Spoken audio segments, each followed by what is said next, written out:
नमस्कार दोस्तों, राधे राधे, जय श्री कृष्ण। दोस्तों, कमेंट बॉक्स में जय श्री कृष्ण अवश्य लिखें। आइए सुनते हैं राजा पांडु की कथा। धृतराष्ट्र जन्म से ही अंधे थे, अतः उनकी जगह पर पांडु को राजा बनाया गया। इससे धृतराष्ट्र को सदा अपनी नेत्रहीनता पर क्रोध आता और पांडु से द्वेष भावना होने लगती। पांडु ने संपूर्ण भारतवर्ष को जीतकर कुरु राज्य की सीमाओं का यवनों के देश तक विस्तार कर दिया था। एक बार राजा पांडु अपनी दोनों पत्नियों कुंती और माद्री के साथ आखेट के लिए वन में गए। वहां उन्हें एक मर्ग का मैथुनरथ जोड़ा दृष्टिगत हुआ। पांडु ने तत्काल अपने बाण से उस मर्ग को घायल कर दिया। मरते हुए मर्ग रूपधारी निर्दोष ऋषि ने पांडु को शाप दिया, राजन, तुम्हारे समान क्रूर पुरुष इस संसार में कोई भी नहीं होगा। तूने मुझे मैथुन के समय बाण मारा है, अतः जब कभी भी तू मैथुनरथ होगा तेरी मृत्यु हो जाएगी। इस शाप से पांडु अत्यंत दुखी हुए और अपनी रानियों से बोले, हे देवियों, अब मैं अपनी समस्त वासनाओं का त्याग कर इस वन में ही रहूंगा। तुम लोग हस्तिनापुर लौट जाओ।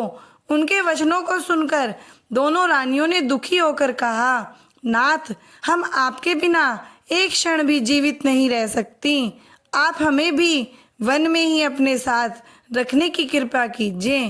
पांडु ने उनके अनुरोध को स्वीकार करके उन्हें वन में अपने साथ रहने की अनुमति दे दी। इसी दौरान राजा पांडु ने अमावस्या के दिन ऋषि मुनियों को ब्रह्मा जी के दर्शनों के लिए जाते हुए देखा। उन्होंने उन ऋषि मुनियों से स्वयं को साथ ले जाने का आग्रह किया।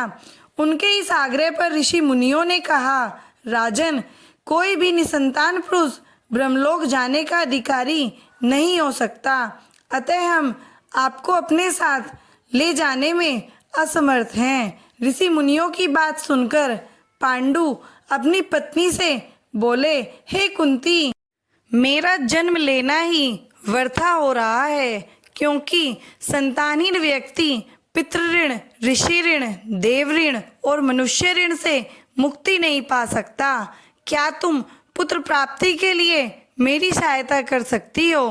कुंती बोली, हे आर्य पुत्र, दुर्वासा ऋषि ने मुझे ऐसा मंत्र प्रदान किया है जिससे कि मैं किसी भी देवता का आह्वान करके मनोवांछित वस्तु प्राप्त कर सकती हूँ। आप आज्ञा करें कि मैं किस देवता को बुलाऊं। इस पर पांडु ने धर्म को आमंत्रित करने का आदेश दिया। धर्म ने कुंती को पुत्र प्रदान किया जिसका नाम युधिष्ठिर रखा गया। कालांतर में पांडु ने कुंती को पुनः 2 बार वायुदेव और इंद्रदेव को आमंत्रित करने की आज्ञा दी। वायुदेव से भीम और इंद्र से अर्जुन की उत्पत्ति हुई। तत्पश्चात पांडु की आज्ञा से कुंती ने माद्री को उस मंत्र की दीक्षा दी। माद्री ने अश्वनी कुमारों को आमंत्रित किया और नकुल व सहदेव का जन्म हुआ। एक दिन राजा पांडु माद्री के साथ वन में सरिता के तट पर भ्रमण कर रहे थे। वातावरण अत्यंत रमणीक था और शीतल, मंद और सुगंधित वायु चल रही थी। सहसा वायु के झोंकों से माद्री का वस्त्र उड़ गया। इससे पांडु का मन चंचल हो उठा और वे मैथुन में प्रवृत्त हुए ही थे कि शापवश उनकी मृत्यु हो गई। माद्री उनके साथ सती हो गई, किंतु पुत्रों के पालन पोषण के लिए कुंती हस्तिनापुर लौट आई। वहां रहने वाले ऋषि मुनि पांडवों को राजमहल छोड़कर आ गए। ऋषि मुनि और कुंती के कहने पर सभी पांडवों को पांडु का पुत्र मान लिया गया और उनका स्वागत किया गया।